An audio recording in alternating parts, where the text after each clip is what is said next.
Sure, why I said to not? take everything. Well, we're going to come back to the same seats, right? We don't have to sing until we get back. Thank you for the look at that.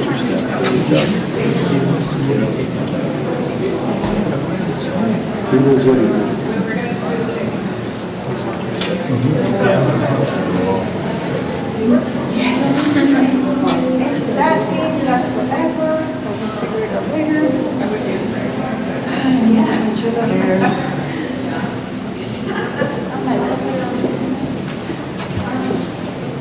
Tight squeezing here, tight squeezing. Everybody be patient. So we don't kill each other. Yep, we're gonna do that as soon as we get over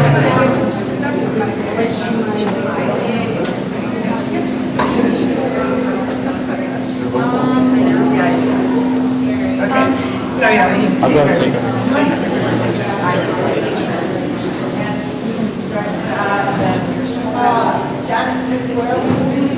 Are we waiting to? Wire, I have like pictures.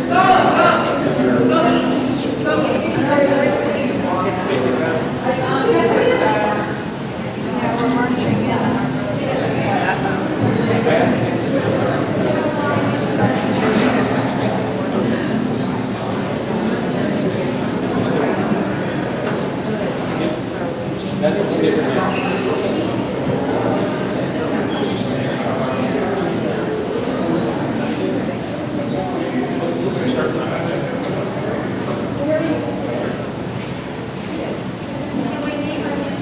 Sure, not your row, you're marching in. Well done.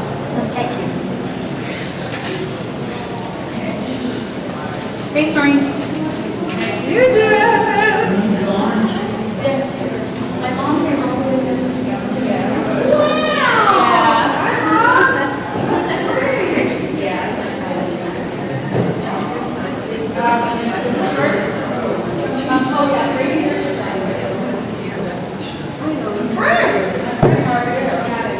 But did I want to have, look, it doesn't look like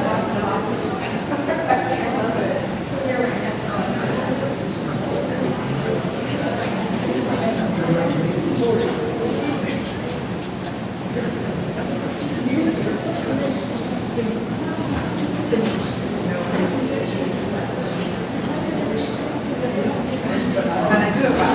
That's what I'm trying to do. Oh, yeah. No, she's. I did. He doesn't have to.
Okay.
Absolutely. How many of these do you need? Is that okay? There's like a piece of carpet that everybody keeps Tripping on?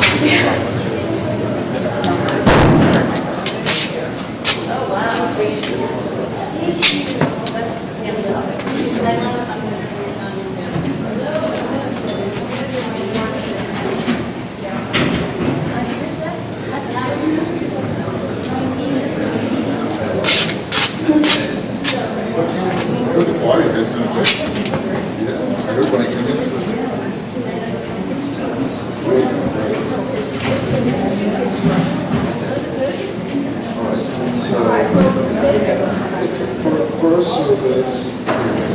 Yeah. Right. Whatever else.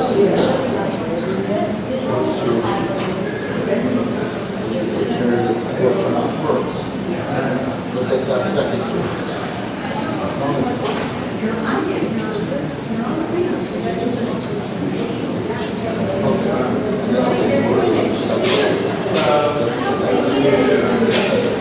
One of the photo ones.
she's sitting there. This is a small. So we're all.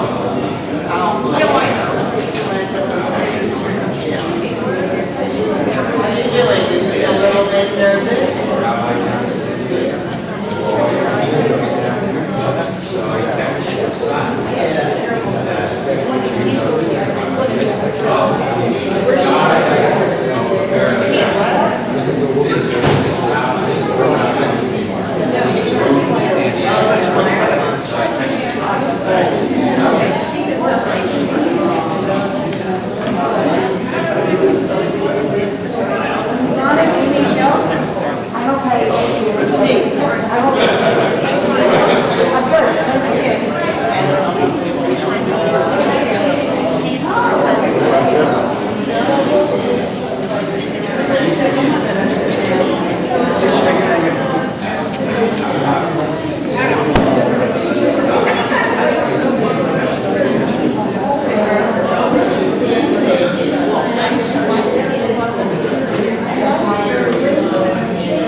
Her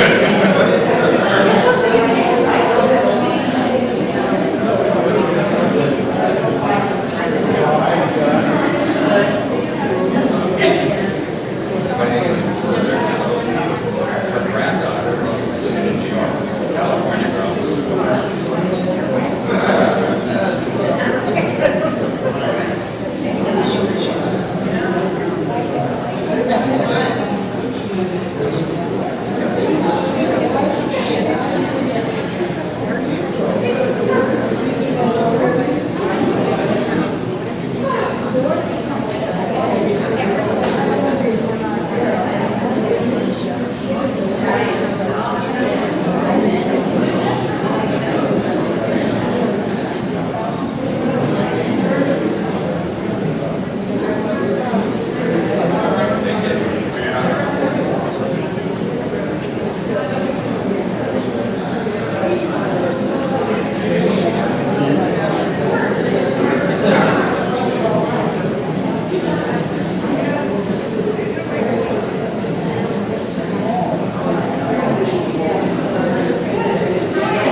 Messed up the whole.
welcome to Selichot. We hand over the floor to the choir.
feels to me like there's a reciprocity in this Selichot, in this message of pardon us.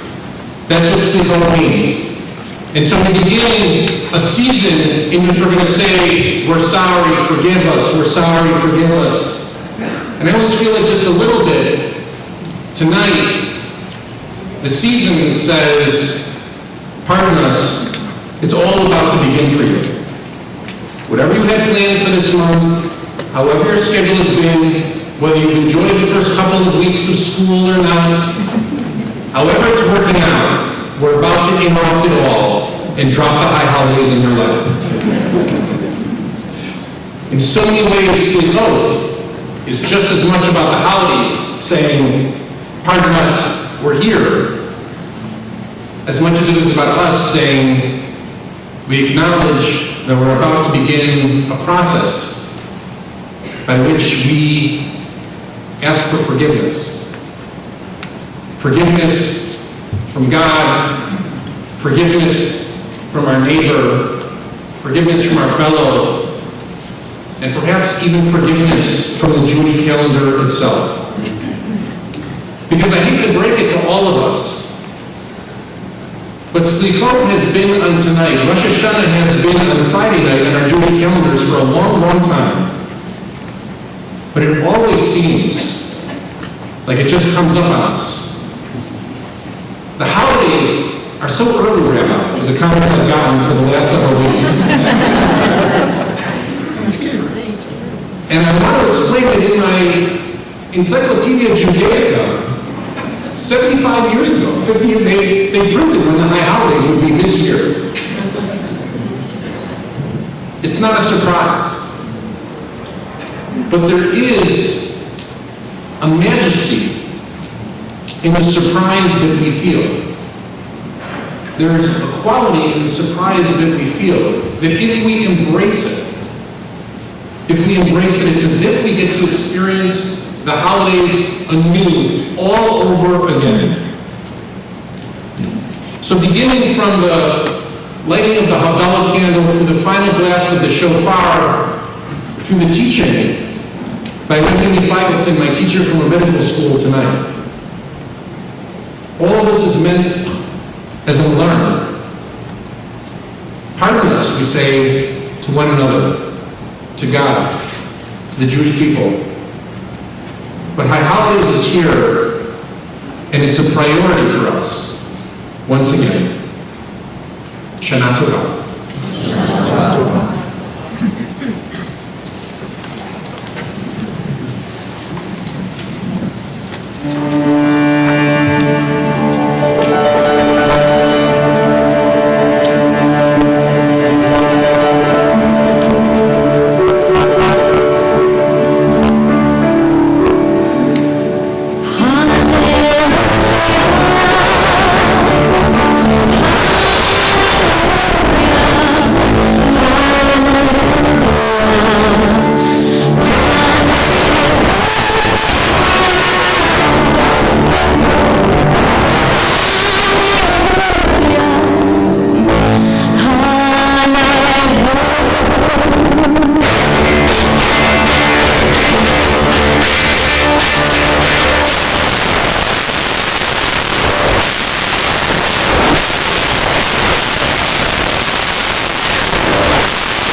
soul leaves this world, in the mind, the imagination of the Midrash, the body is buried and the soul ascends toward the next world.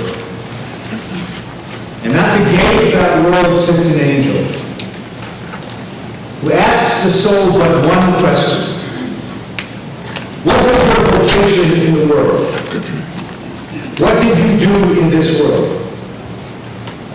And if the soul responds, well, I was a lawyer, a doctor, a rabbi, a professor, a business executive, an artist, a teacher,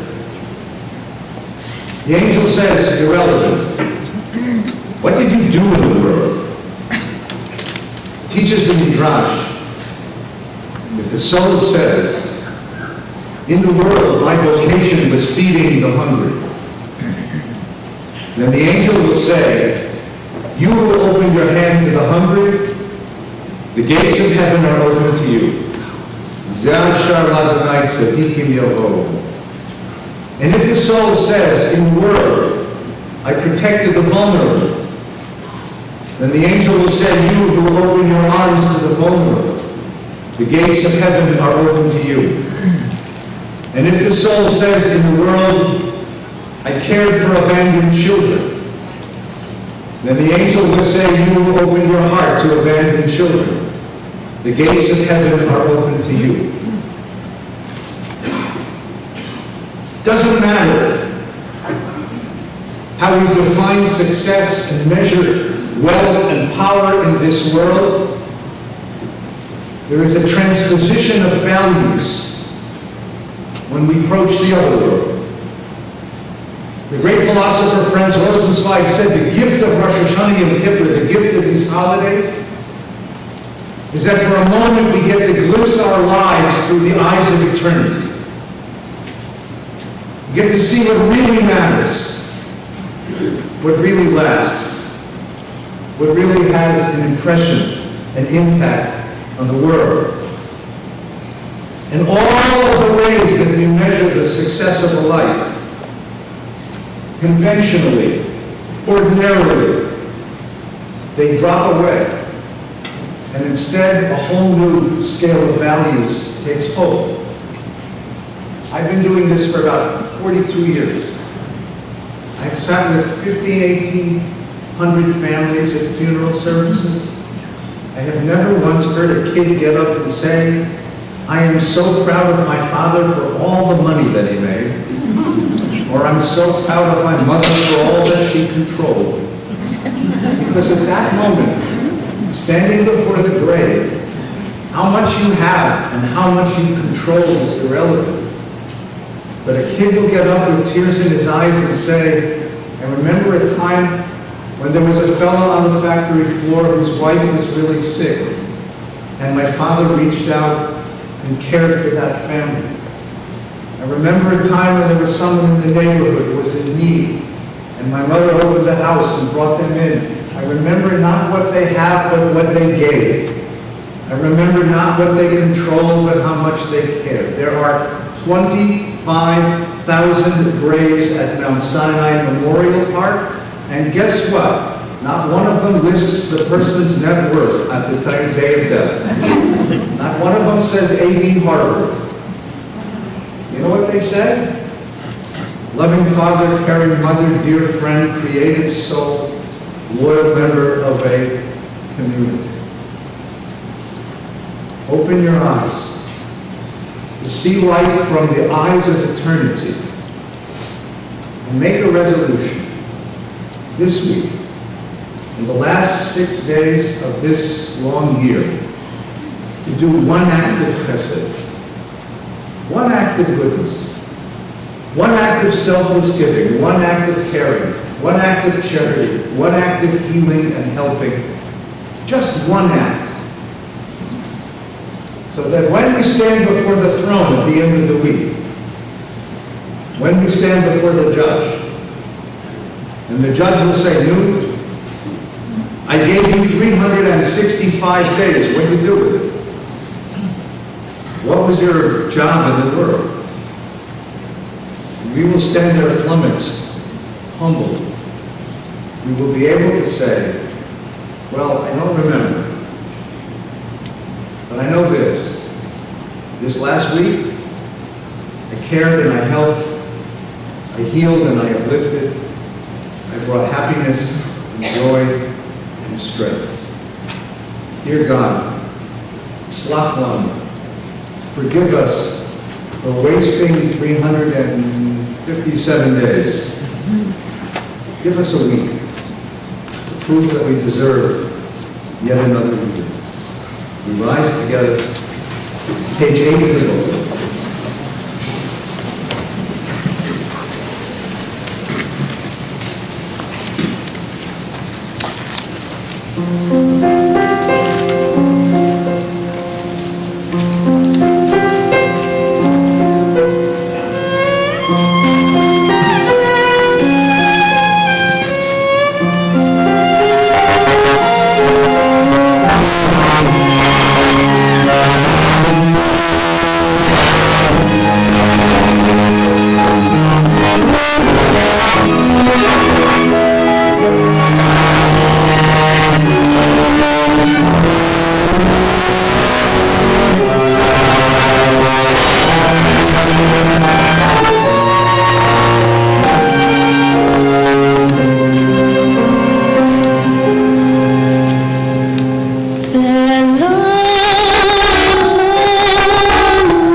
bless us with love and faith.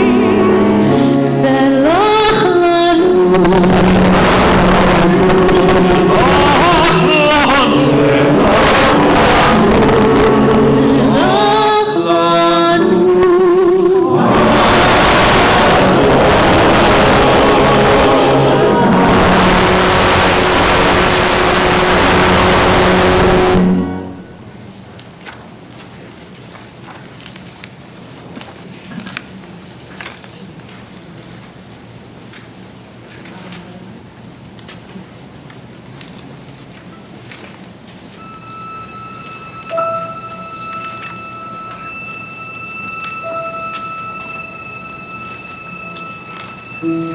Adonai, Adonai, El Rachum Nevecham, Erech Apayim, Berav Chesed Be'emet, Notzer Chesed La'alachim, Nosei Avon V'Fesha, V'Chata'ot, V'nakeh Adonai, Adonai, Rachum Nevecham, Erech Apayim, Berav Chesed Be'emet, Notzer Chesed La'alachim, Nosei Avon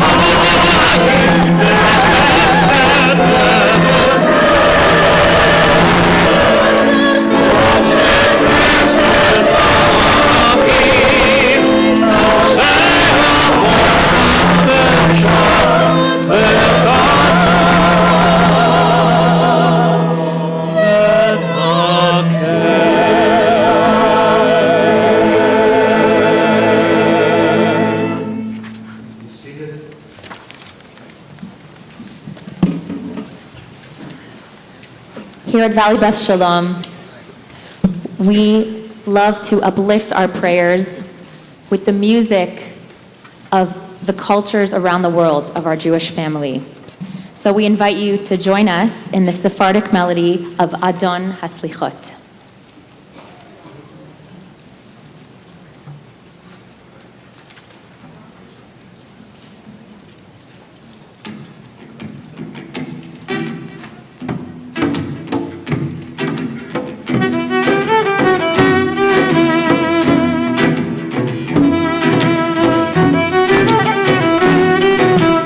Adon HaSelichot, Borachem Levavot,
again. Ready?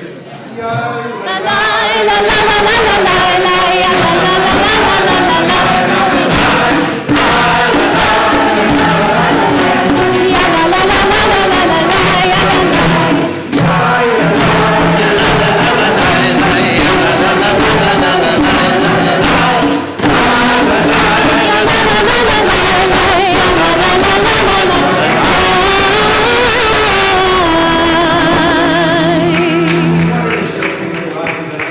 Any Sephardic melody into a Hasidic needle.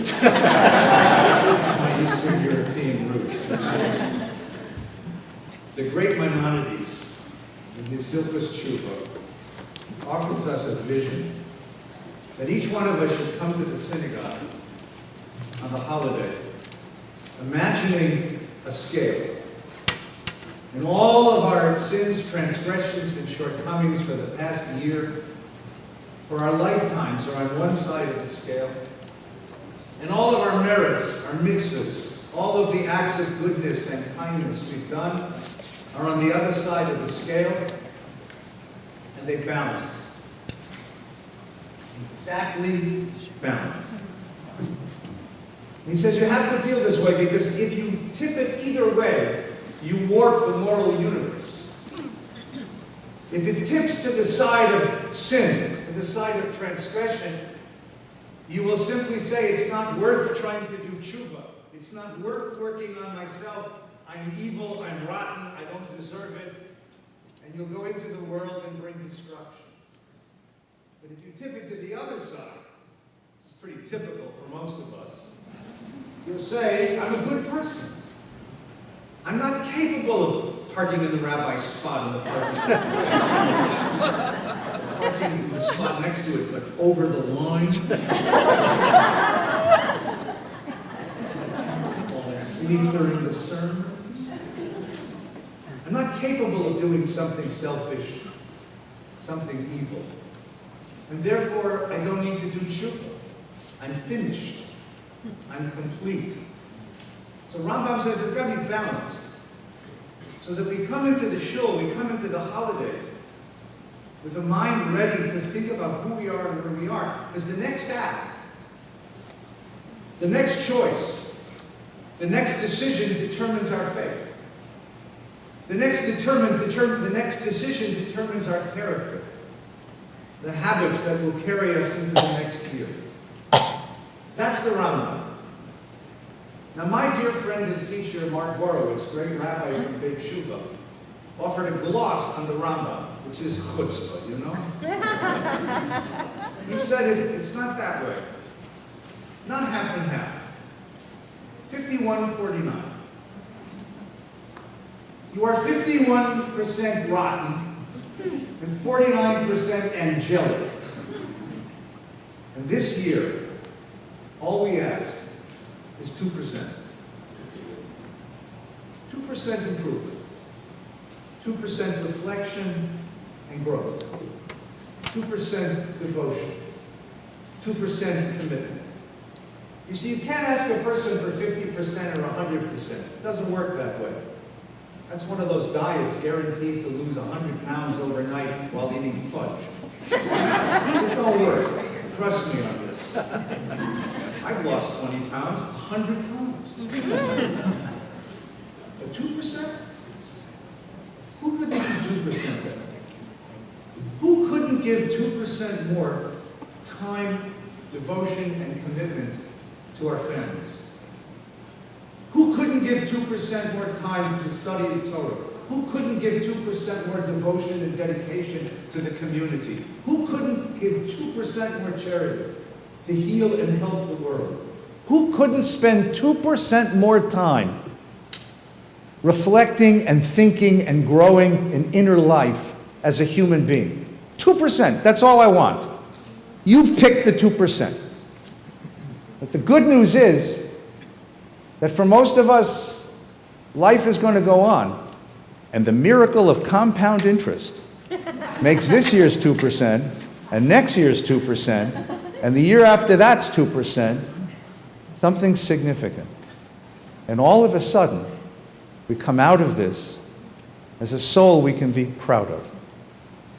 I need you to think now deeply and honestly about the 2% you'll do this year. 2%. That's all God asks.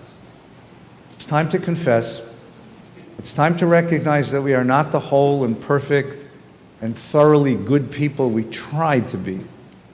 There were words said and words unsaid. There were gestures made and gestures that needed to be made. There were commitments that were broken, promises that were forgotten, vows that were sullied, plans and ideals set aside. And now it's time to say, we're sorry. We rise together to the first confession of these high holidays, Hashamnu, Bagadnu, Gazalnu. Hashamnu, Bagadnu, Gazalnu, Dibarnu Dofi,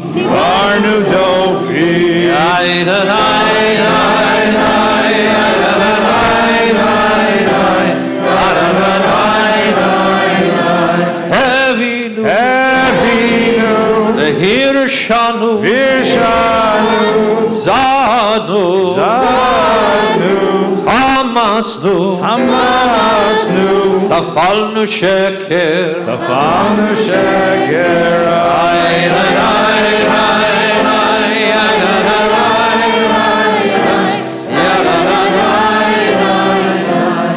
Yatznura,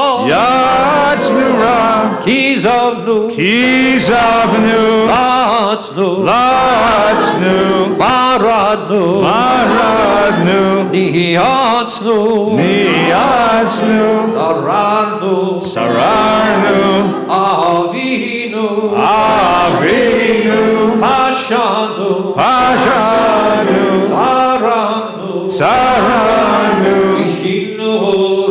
Kishinu Orev, ay, ay, ay, ay, ay, ay,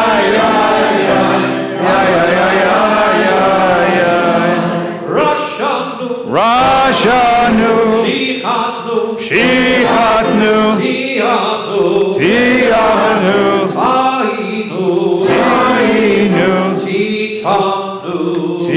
Titanu, ay, ay, ay,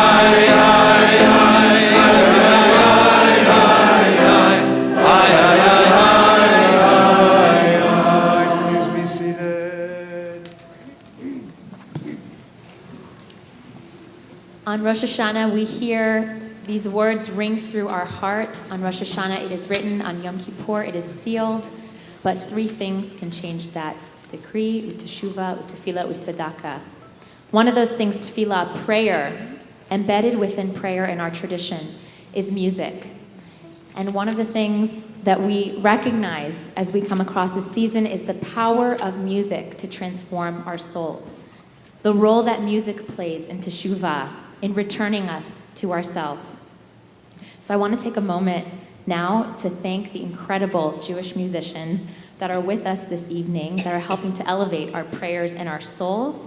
Please join me in welcoming and showing our gratitude to the amazing VBS Community Choir under the amazing conducting of Maestra Noreen Green, a beloved member of our community. We are so grateful to have you and your music. We want to thank Ori Zur on piano, also a beloved member of our community who has deep roots in this community. We want to thank the JAC String Trio for their beautiful music this evening as well. And of course, the beautiful music of our Associate Music Director, Daniel Reisman. We're about to sing together Avinu Malkeinu. And in the wisdom of our tradition, Avinu Malkeinu, the traditional melody that we sing, it's called traditional. Why is it called traditional? It's a folk melody. That's what we call it when we do not know the origin. We don't know the composer. It's so old that there is no composer. And this traditional melody, what is the musical mode of this melody? This is known as the Phragish mode, or the Ahava Rabbah mode, and it is a mode that is common across many, many Jewish traditions. In Sephardic music, it's Makam Hijaz. In Persian music, it's Daska Homayun, and in Shushari. It's part of Esfahan, and I learned it as Daska Homayun. This mode is a quintessentially Jewish mode. Da, da, da, da, da, da, da. So every time you hear this mode during the high holidays, this calls us to seek repentance. It is quintessentially a Jewish mode.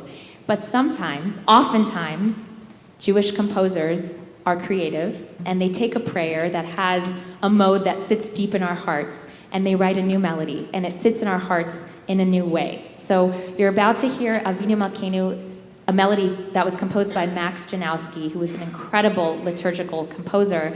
And this melody was made famous by none other than Barbra Streisand, who released it on her 1993 album called Higher Ground. She made this song famous. It was just the last song of her album, and it was a Jewish song that she chose. All the rest of her songs were secular.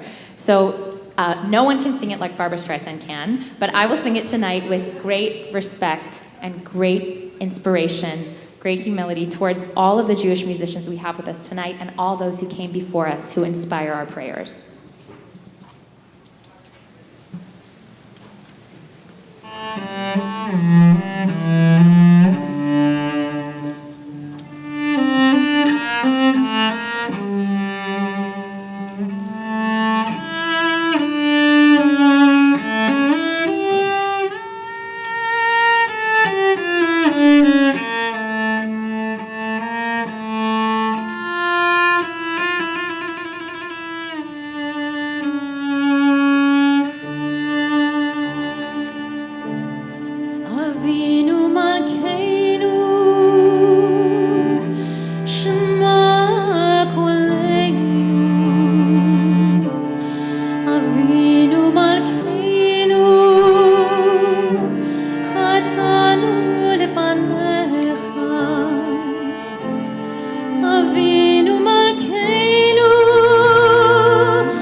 ויתקדש שמי רבה בעלמא דברה קירותי וימליך מלכותי בחייכון וביומכון ובחיי דכל בית ישראל בעגלה ובזמן קריב ויאמרו יהי שמי רבה מהרב ועליו ולעני המיה יתברך וישתבח ויתפאר ויתרומם ויתנשא ויתהדר ויתעלה ויתהלל שמי דקודשה לעילה לעילה מכל מלכתה ושירתה תושבחתה ונחמתה דמירן בעלמא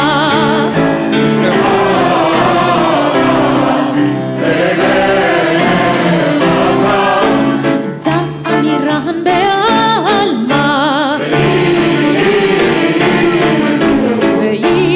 ויאמרו תתקבל אצלו תהון ובאו תהון דכל ישראל קודם אבוהון דיבי שמעיה דיבי שמעיה דיבי שמעיה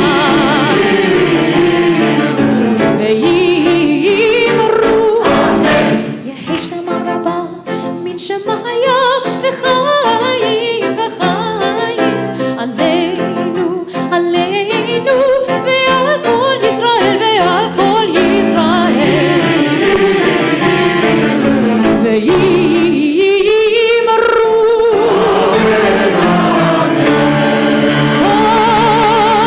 עשה שלום במרומיו הוא יעשה שלום עלינו עלינו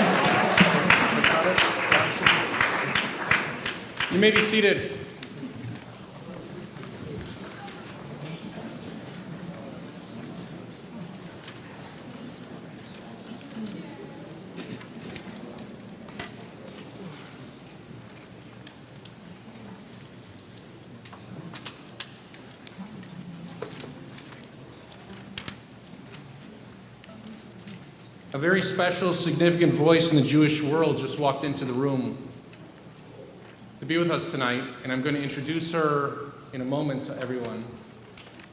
But before I do, I want to introduce you to my shofar. Because this shofar has been with me since before my bar mitzvah.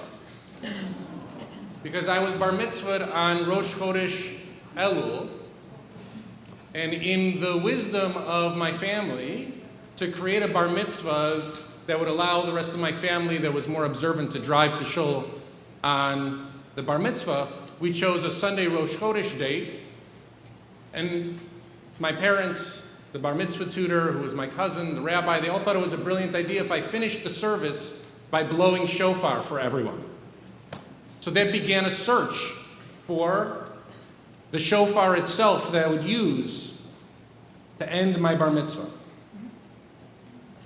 As I've mentioned here before, I had two bar mitzvahs. I had one that was at the beginning of the summer, after all my friends had already left for camp, which was the day that was the date on which I was born, Parshat Shlach Lecha. And that was held in a small sanctuary, a small chapel, not too different from the Shulweiss Chapel here, just down the hall. And then the big show bar mitzvah was held at the end of the summer once everyone had come back from their travels. That was August 30th, 1992. But something happened in between my small bar mitzvah and my big bar mitzvah, and that was that my grandfather, Simon Leibovitz, who we lovingly called Ba, he had a series of strokes the morning after the small bar mitzvah that rendered him in a state called locked-in syndrome, which means that his mind functioned perfectly, but his body was completely incapacitated. We communicated the last year or so of his life through blinks. And in 1992, I won't forget, we were sitting with the party planner, and the party planner said to us, they developed this new technology that would allow us to film the bar mitzvah in real time, capture it, and send it across these wires that would be sent out, so that in the hospital room, Ba could see the service as it was going on. It sounded like science fiction. I mean, after all, how could somebody be sitting miles and miles and miles away from somebody else, and through a computer line, they see an image of what's going on in real time? It was too difficult to believe.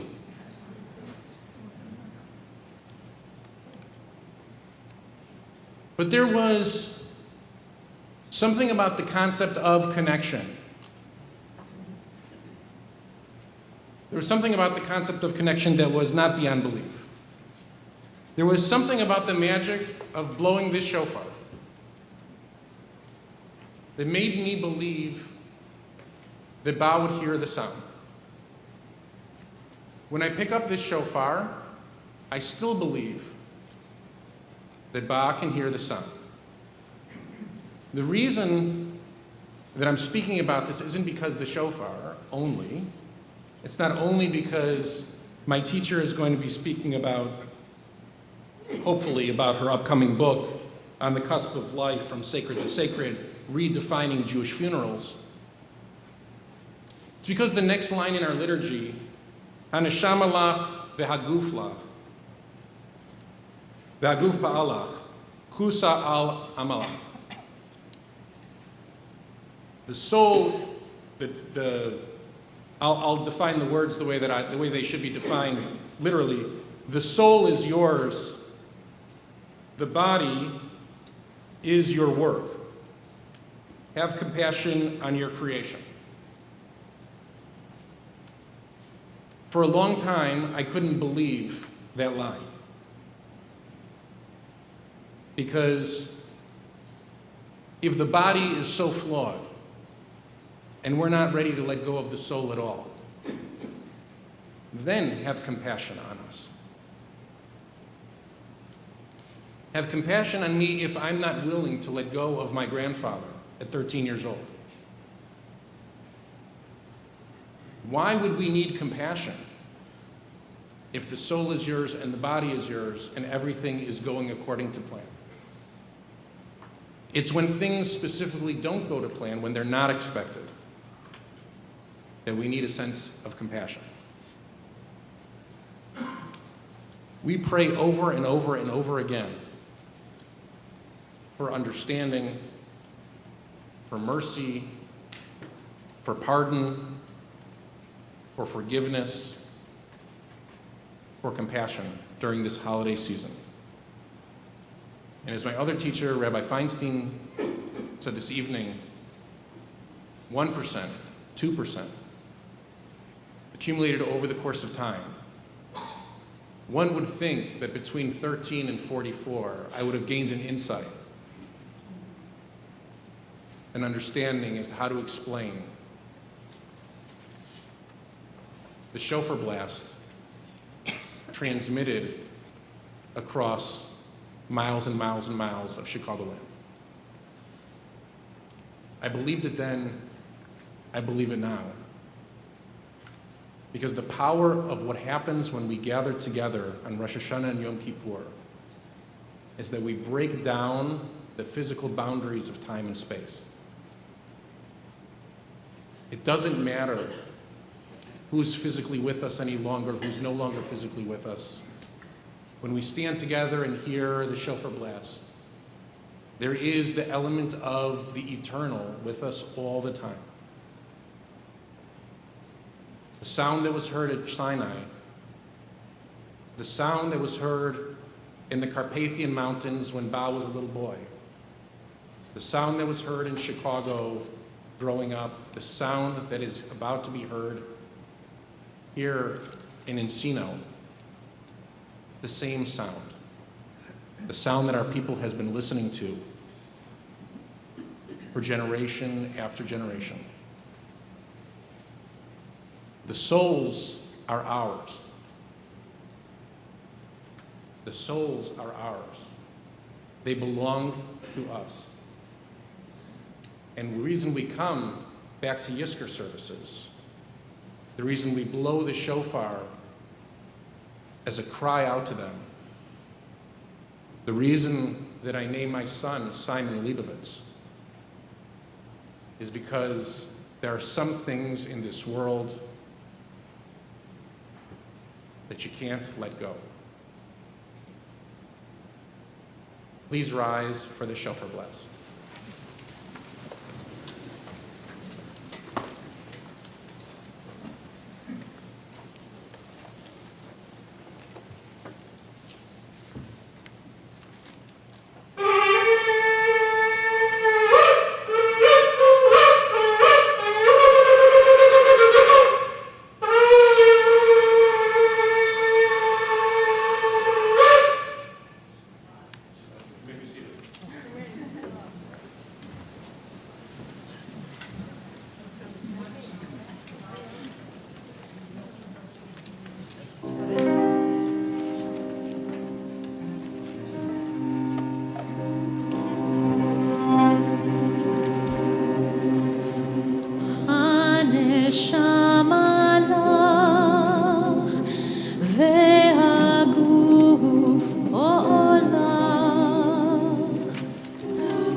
First, our deepest gratitude to the cantors for this beautiful service, to Dr. Noreen Green, our maestra, and to this wonderful choir and musicians. Thank you for lifting us tonight. Thank you so very much.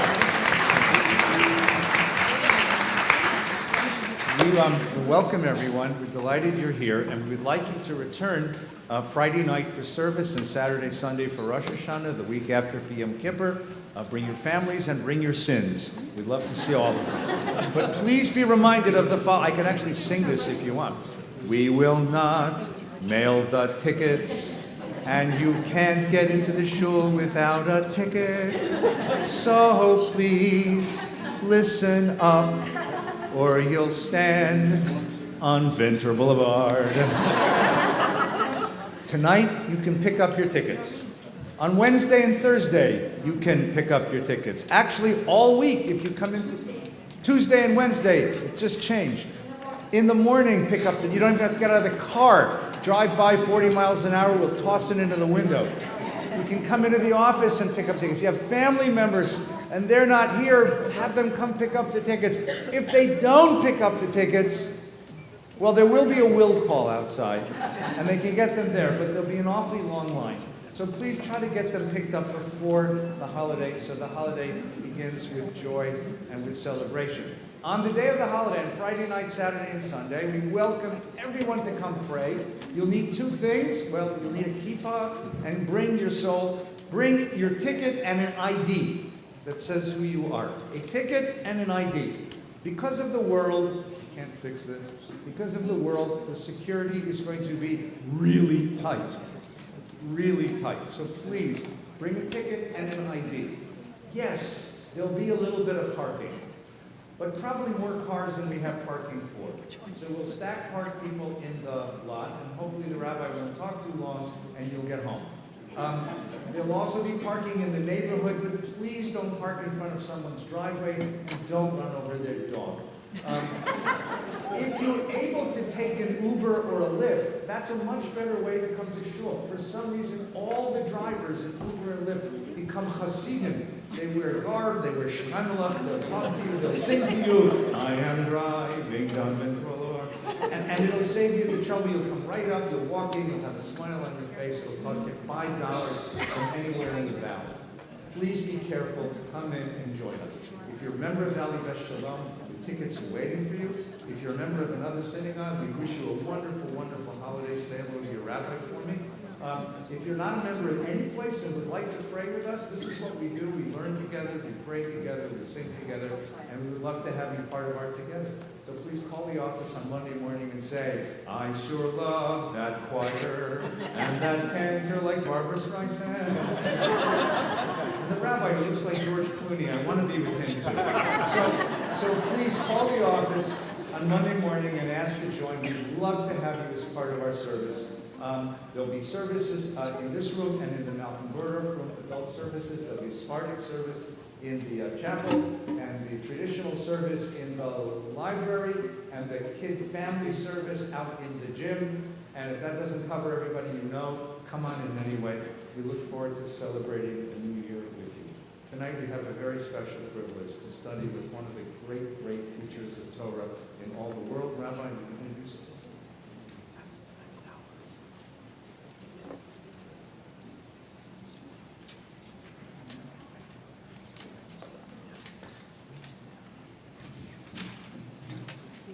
Rabbi Dr. Reb Mimi Miriam Sarah Feigelson is the first ordained female Orthodox rabbi post-Shoah. She's a senior lecturer in Talmud, Hasidut, and Death Studies at the Schechter Institutes in Jerusalem, and an international teacher of Hasidut, Death Studies, Spirituality, and an internationally renowned storyteller. Reb Mimi offers spiritual guidance and mentoring, specializing in death and mourning and other life transition periods, both face-to-face and on Zoom. Reb Mimi formed and created as an Israeli modern Haredi Hasidic rabbi the role of the Mishpach Ruchanit, the spiritual mentor, in non-Orthodox rabbinical seminaries in the United States since 2001 and in Jerusalem since her return in the summer of 2017. Rabbi Dr. Reb Mimi's forthcoming book, On the Cusp of Life from Sacred to Sacred, is an exploration and a redefinition of Jewish funeral. As an aside, I can tell you Mimi's table, her voice, her teachings were the first that I was exposed to at the Ziegler School of Rabbinic Studies. And I made sure that her table was also the last that I learned at before I was ordained as a rabbi. She is an absolute treasure for the Jewish world. When I found out that she was coming to Los Angeles, I fought tooth and nail to make sure that she would spend this evening with us. It's a pleasure, it's a joy to welcome you on Selichot. Please welcome Mimi Feinstein.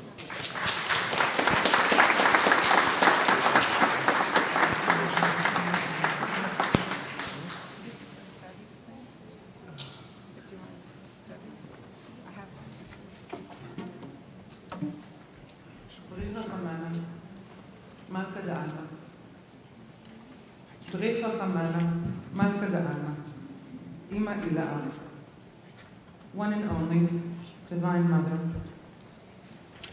source of all blessings.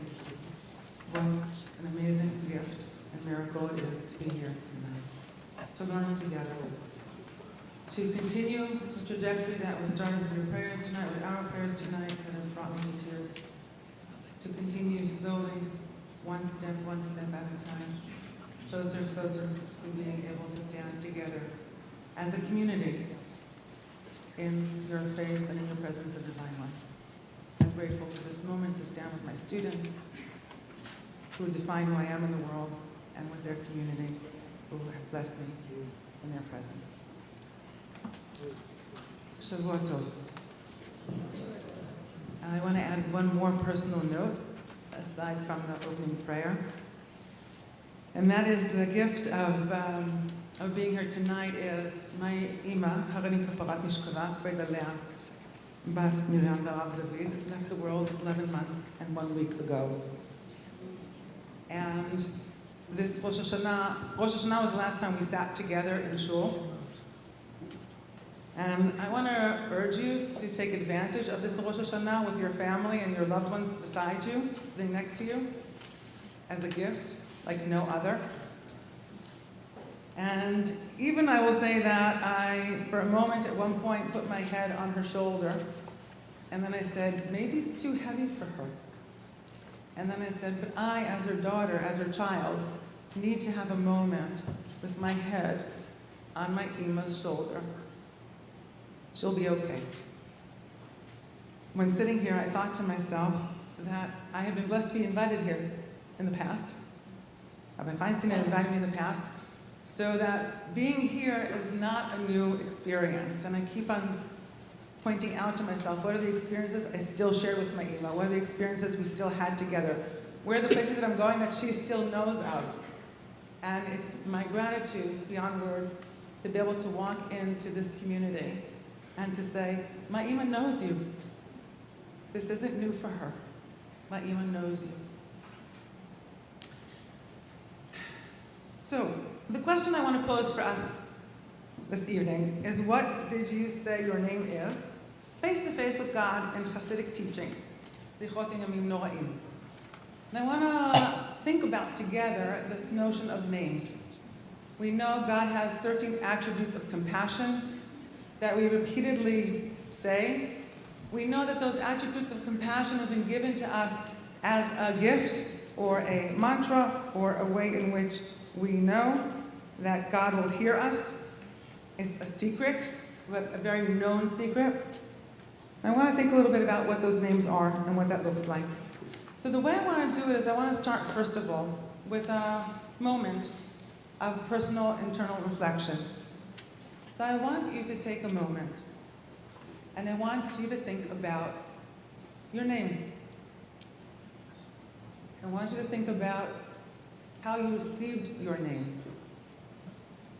And we heard about Simon's name. How did you receive your name?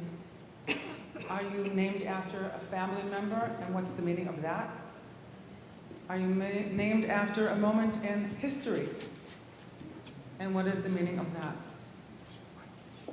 I also want to take a moment, and I will be silent for that moment. I want you to think of all the different names and all the different ways people call you. And what does that mean to you when you hear these different names? Take a moment and think about all the different names that people call you with. Maybe hear their voice. Maybe connect to a memory. And I want to say that I think Ba, I only know of that name from you. And I know when you say Ba, I know who it is. But someone else, when they hear the word Ba, they may think, oh, he's talking Hebrew. And someone's coming. Hine Ba. Ah, you're saying, here's Grandpa. And someone else thinks, oh, someone is coming. And I also want to say that sometimes someone will call us a name which is not appropriate or not fitting to the relationship we have with them. Like our nicknames and our personal names for certain relationships. So I want us to think about names and all the names of God that we are going to continuously repeat together as a community in our prayers. And I also want to evoke an invitation that I'll come back to remind you of at the end, not beyond 9:35, I was told, to think of what name you walk with when you think of God. What name personally do you connect yourself to? Do you align yourself to? That you feel wedded to or bound to? What is that personal name? And I want to start with a handful of psukim, a handful of verses before we get to the Hasidic sources. Because the Hasidic masters, first they learn Torah, and they learn Mishnah, and Gemara, and Talmud, and sages, and mysticism. And then they brought us the wisdom of their teachings. But we can't go anywhere without verses of the Torah. So I want us to go back for a moment to the story of creation and the role of naming that happens in the story of creation. ויקרא אלוקים לאור יום ולחושך קרא לילה ויהי רביעי בוקר יום אחד. So we all know the beginning of the story of creation. בראשית ברא אלוקים את השמיים והארץ והיה אותו רוח וחשך על פניהם. Okay, and then we get to God. What does God do? He names. He names. ויקרא לאור יום. Light is called day. And on the other side of it, חושך קרא לילה. So now we know that this entity, this completely untangible entity, has a reality. And reality is given by the virtue of the ability to name. So many times we're asked to name an emotion. I feel, what do I feel? Name your emotion. Are you angry or are you sad? In front of the refrigerator, are you angry? Are you sad? Are you hungry? That's not an emotion, that's a real physical reality. And many times we have to name that experience to be able to actually understand who we are in that moment. God creates all. And yet we're told that something doesn't come into existence until it's named. God created day and God created night. But first He created light and day. And then how am I going to name it in a way in which people, human beings, will be able to encounter it, will be able to engage with it, will be able to embody at times, sometimes, or use this as a metaphor in our lives? So God creates light, creates darkness. He then calls it day and night. Because what is light? If you're not a scientist, scientists understand light. I don't understand light. But I understand day, I understand night. And if you continue in the story of creation, what does Adam do? ויקרא האדם שמות לכל הבהמה ולעוף השמיים ולכל חיית השדה, ולאדם לא מצא עזר כנגדו. Fascinating. So, the first job Adam gets is to name all the animals. Again, the name will now give us a relationship because we know what God created. The story of creation tells us what God created, tells us that He created the animals, tells us that He created the creatures.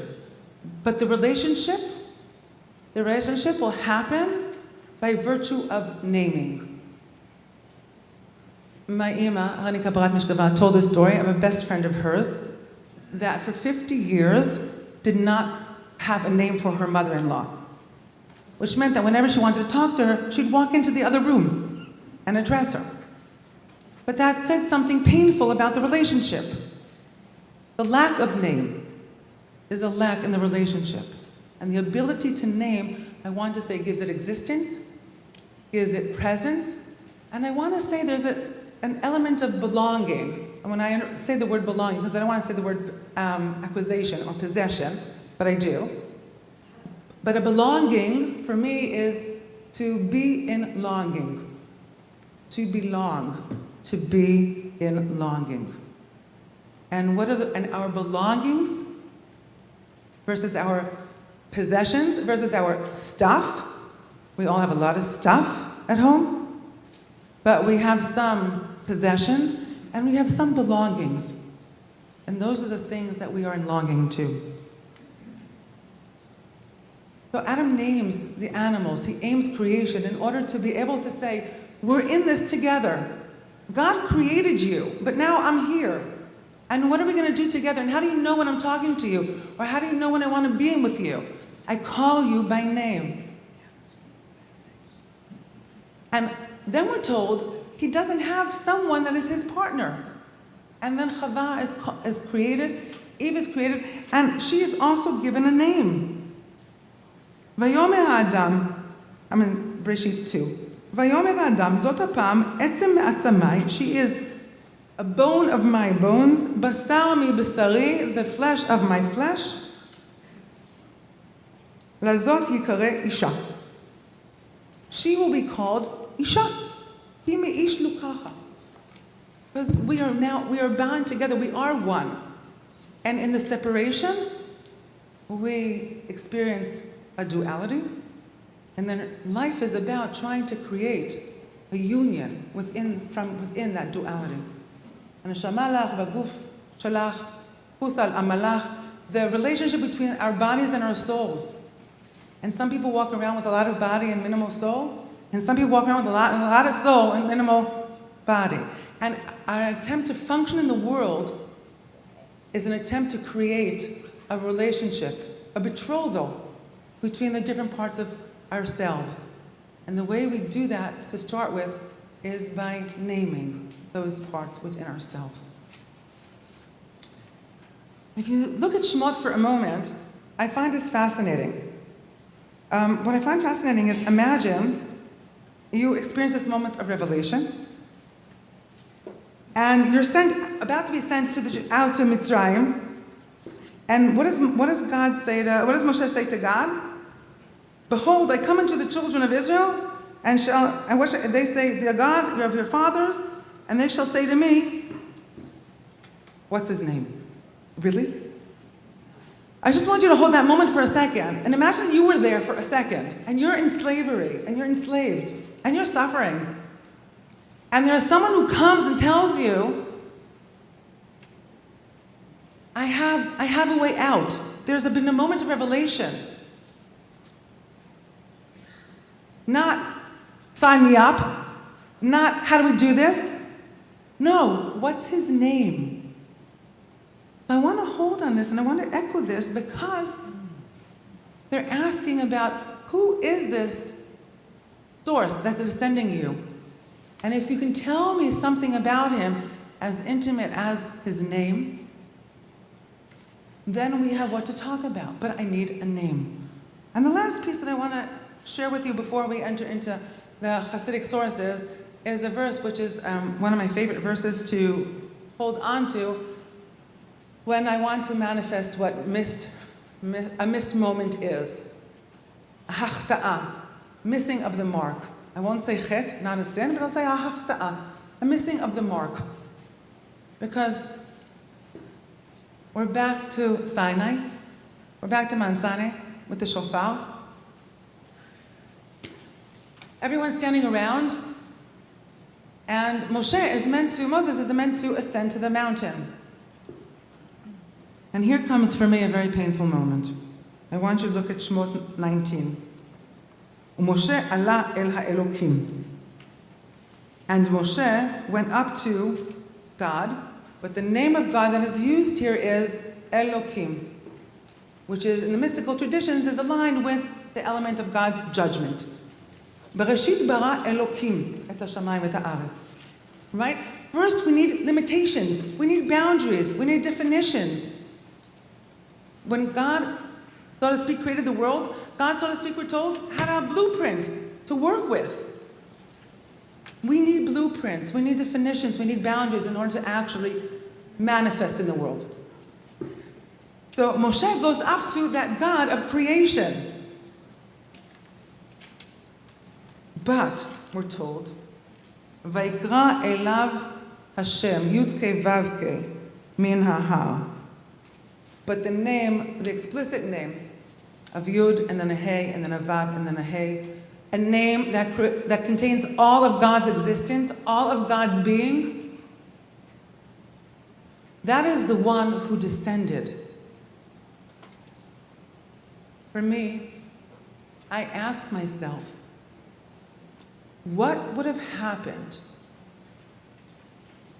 if Moshe would have gone up towards Yud and then a Hey and then a Vav and then a Hey? What would have happened if Moshe said to God, I am coming up because I want all of you. I don't only want a book of laws, which is what we received. We received 10 commandments. We received 10 commandments. And one of the first things that we learn after the 10 commandments is the issue of the Hebrew slave. And one could say, we just received Torah, we are now being liberated, and we're talking about a Hebrew slave. But I think the Hebrew slave has a choice to not be set free. And he can say, Ahavti et Adoni, lo etze chofshi. I love my master. I don't want it to let go. And for me, what the Torah is saying, or is asking, or is questioning, each and every one of us, what kind of Torah do we receive? What kind of Torah do we want to receive? What are we going to bound ourselves to this coming year? It's not the Torah that we received in the past. That was done. But Rosh Hashanah gives us an opportunity to start over, not from blank, yet over. And then to say, what kind of relationship do I want to have with God? Is this relationship, is this tradition a tradition that what it teaches me is what to do and what not to do? Is that what I need? Right? I mean, for that I can buy 1,000,001 how to do books. I can go to self-help, where there's still bookstores, right? And pull out 1,000,000 books that'll tell me what to do and what not to do, how to live my best self, how to live my highest self. Is that all we want from God?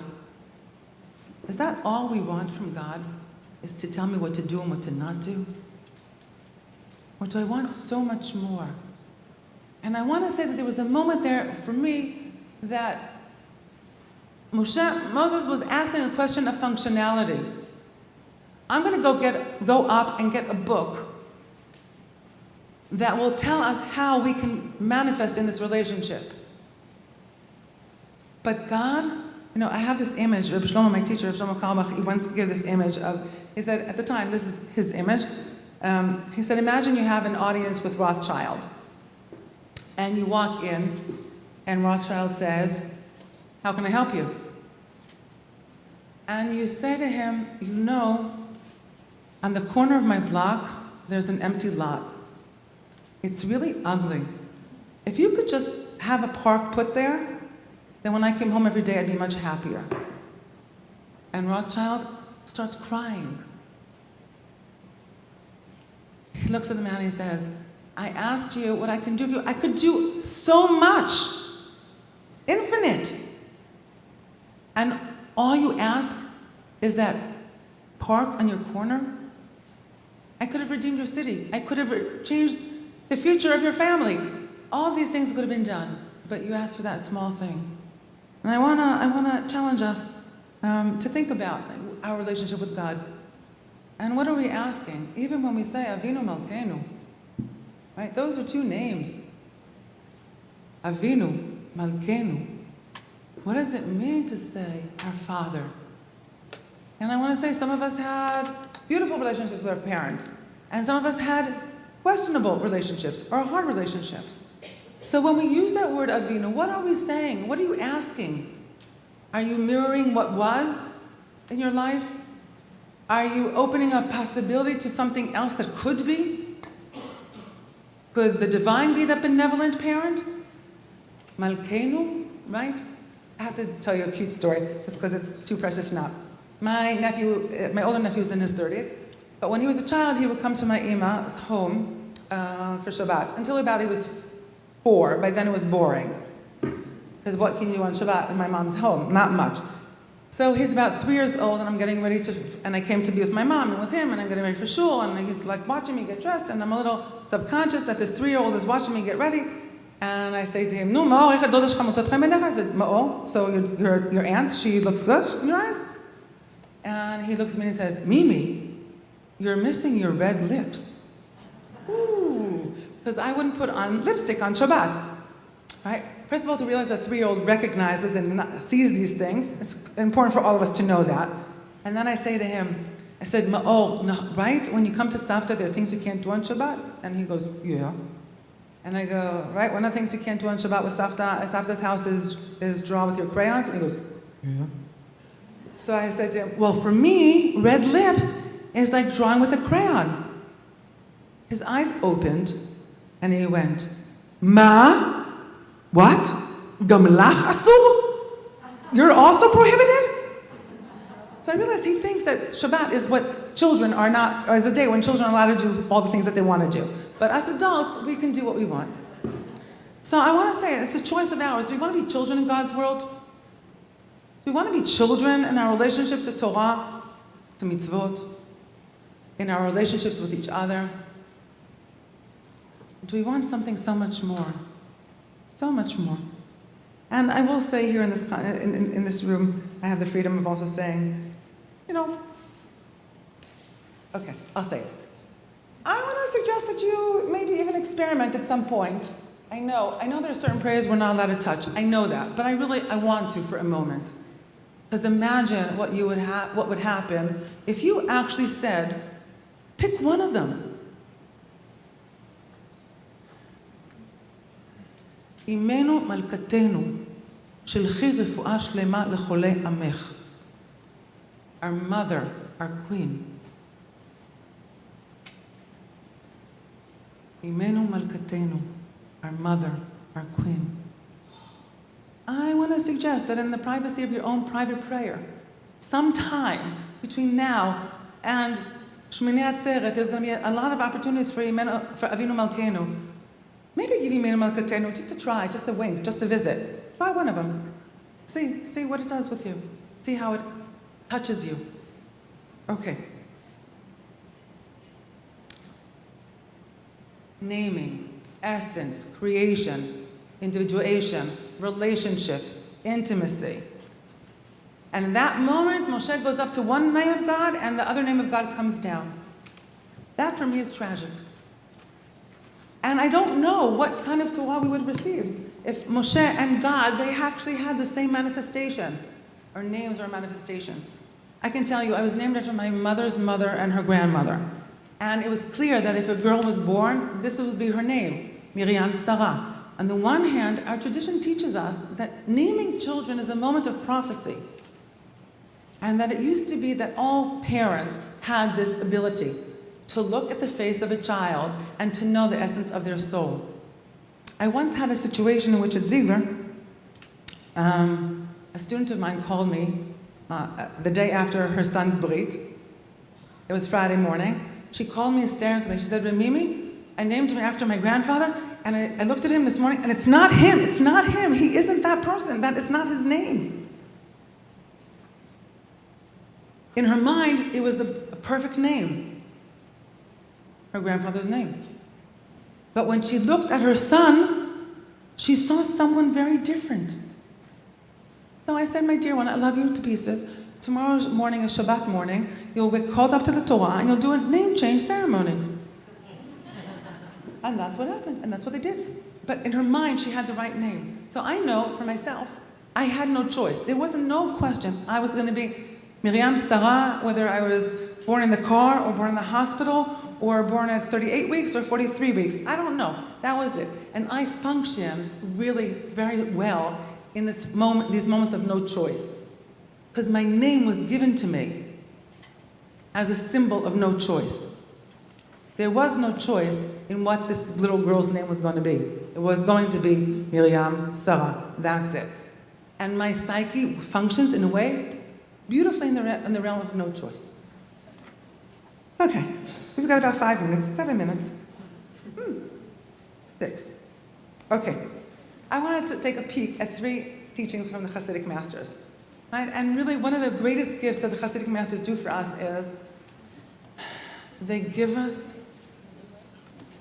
the ability to say and to ask and to read in ways that no one else gave us beforehand. They opened up the white spaces between the black letters, and I talk about this all the time. It's our choice. Do you want to receive a Torah of black letters? Do you want to also receive a Torah of white spaces? Black letters without white spaces are blotches of ink. And white spaces without black letters are a blank sheet. How do we dance? How do we dance with those two? How do we play with our eyes? Right? As kids, we know how to do that. Or the funny house with the mirrors. How do we go through life and go through the world and go through our learning and go through our prayers with this ability to be in the funny house and to change and alter how we read, how we interpret, how we experience, what it sounds like. So these are one of the primary gifts that the Hasidic masters give us, and one of the primary gifts that I received that enable me to continue to be in a relationship with God. Because I grew up observant since day one. That wasn't a question. But always feeling like an outsider in God's world. And hitting my head against the wall, trying to figure out how do I make my way in. The Hasidic masters gave me that ability. I want to say, for the Harry Potter lovers in this room, yes, am I the only one? No. Thank you. Okay. So I didn't read the books because my eyes don't allow me to read things that aren't, because I read very slowly, I can't read the books, but I saw the movies.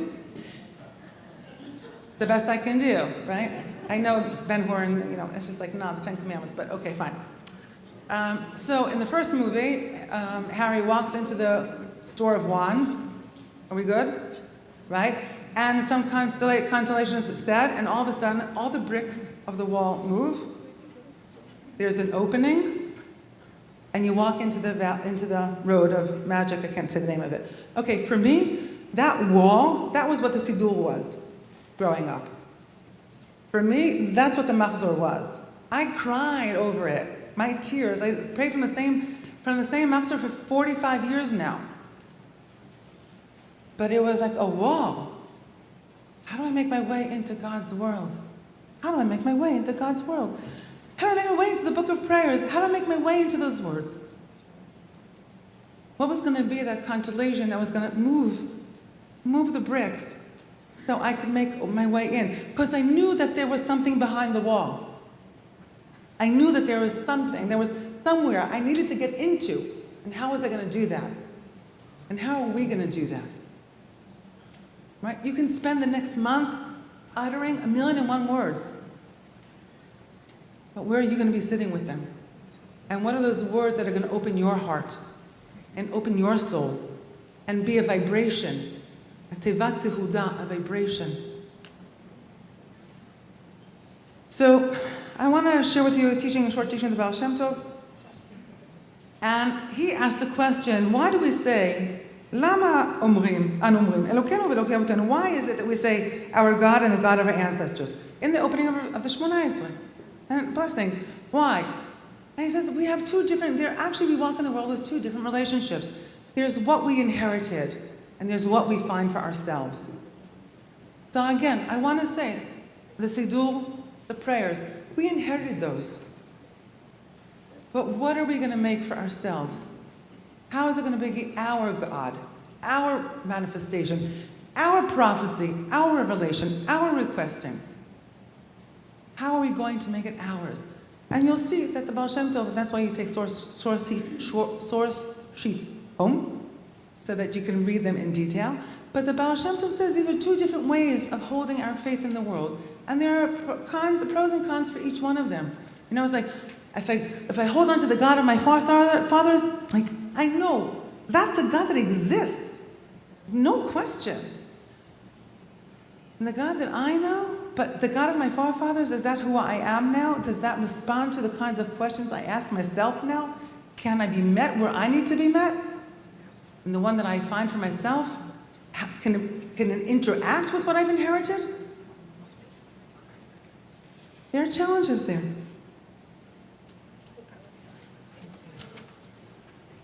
Hi. Okay. I need 5 hours with you. That's the problem. Okay. That's my problem. So flip your pages. I'm going to go to the last, to the Me'ori 9. He will forgive me. But Rebbe Yitzchak won't. Okay, now they're fighting up there. You understand. So Rebbe Yitzchak says the following. When Jacob has his dream, and God reveals God's self to Yaakov, on his way, Vayetze Yaakov mi Beersheva ve'elech Harana, he's leaving Beersheva, he's on his way to Haran, he's leaving the land of Israel, he's on his way to, and in the dream that he dreams, when God reveals God's self to Yaakov, he says, I am the God of your father Abraham, the God of Yitzchak. But we know that Jacob is actually Yitzchak's son and Abraham's grandson. So the question is why? Why in this moment is Abraham Yaakov's father and not Yitzchak his father? For Rebbe Yitzchak, he says, why? Because Abraham was permitted to leave the land of Israel and Yitzchak never did. So you, Yaakov, when you are outside the land of Israel, you need to tap into the God of Abraham, because the God of Abraham was there. The God of Abraham knows how to function outside of Israel. Yitzchak, he didn't leave. So therefore, you're going to ask for something which he won't be able to answer to. So I also want to say that it's really important to know, as students, and I also want to say as teachers, like mi va mi haolchim, when we leave Mitzrayim, like who and who are walking? Mi va mi haolchim. Who are you walking with? Because not every teacher can be, when I first got to Ziegler, I thought that everyone had to love me. I thought I had to be relevant to all my students and they all had to love me. That was the most important lesson I learned there. No. You'll be relevant to some, you'll be loved by some, but not all, and that's why? Because there's a language each one of us speaks, whether as students or as teachers. Whether as rabbis or as congregants, we speak different languages. We use different words. There's so much research that avail to us that when you're talking to someone, if you really want to be heard, you need to position your body in the same way they're positioned their body. So if someone's talking to you with their hands on, you need to stand with your hands on your hips, and they will feel heard because we are mirroring neurons, which is today and around the world in science. Who are we mirroring? How do we mirror? What are the names? Each one of God's name is a different vibration. Right? And I brought for you at the end pieces of Selichot, because we have here the God of Adonai answer us, the God of our Father answer us, the Creator answer us, the Redeemer, the suppressor of anger, and so on and so on and so on.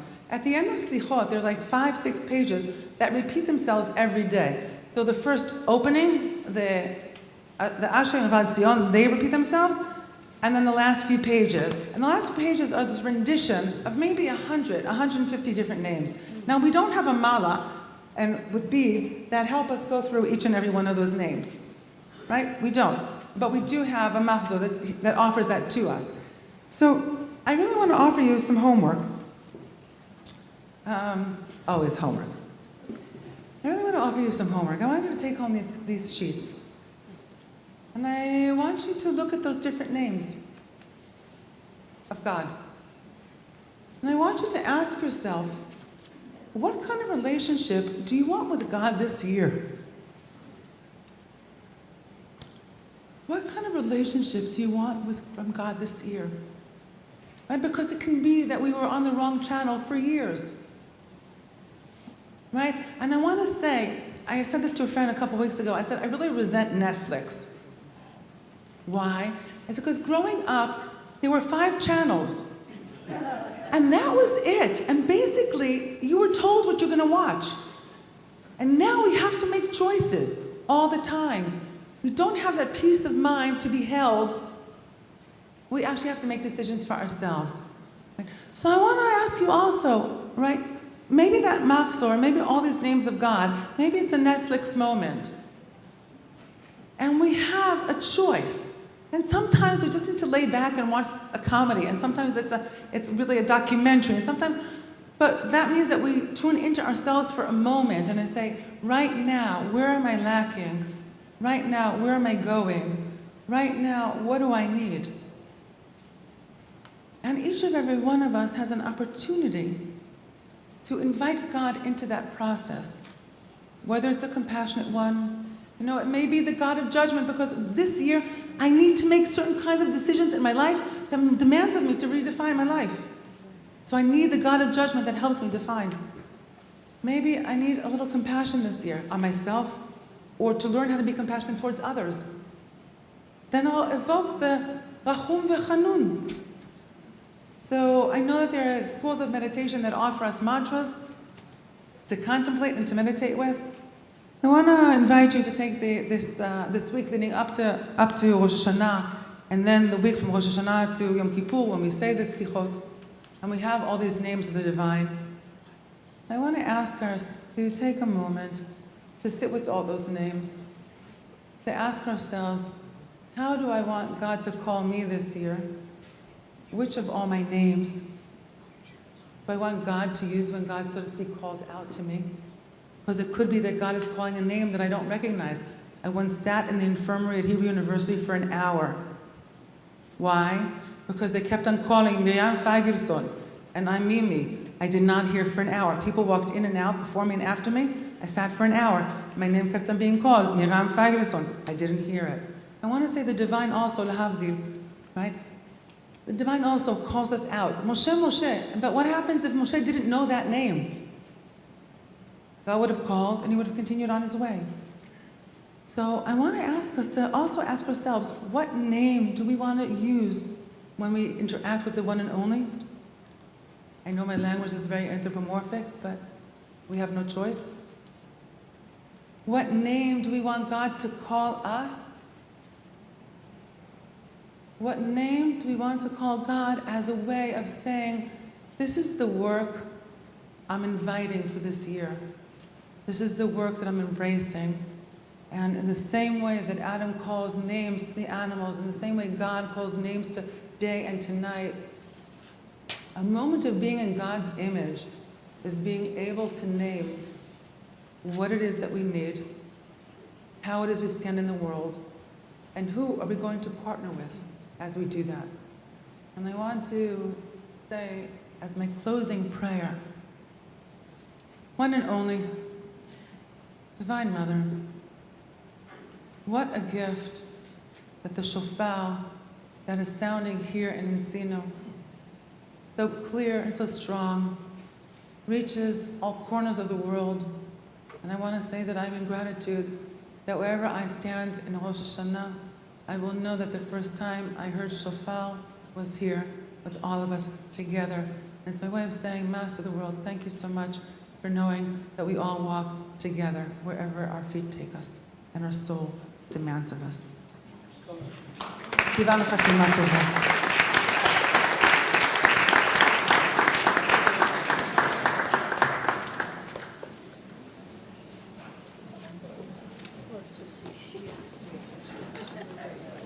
Thank you, Reb Mimi. If you have questions, Reb Mimi will be here following the service. Thank you all for joining us this evening for Selichot. As Rabbi Feinstein mentioned, Rosh Hashanah begins on Friday evening. We look forward to spending Friday evening with you. Rosh Hashanah is Shabbos morning. Day 2 of Rosh Hashanah is Sunday morning. We look forward to spending Yom Kippur with you, Sukkot with you, Simchas Torah with you. We're going to just remain here in Katz, living here in this room for the next few weeks. Have a wonderful evening. Shavua Tov, Shana Tova, everybody.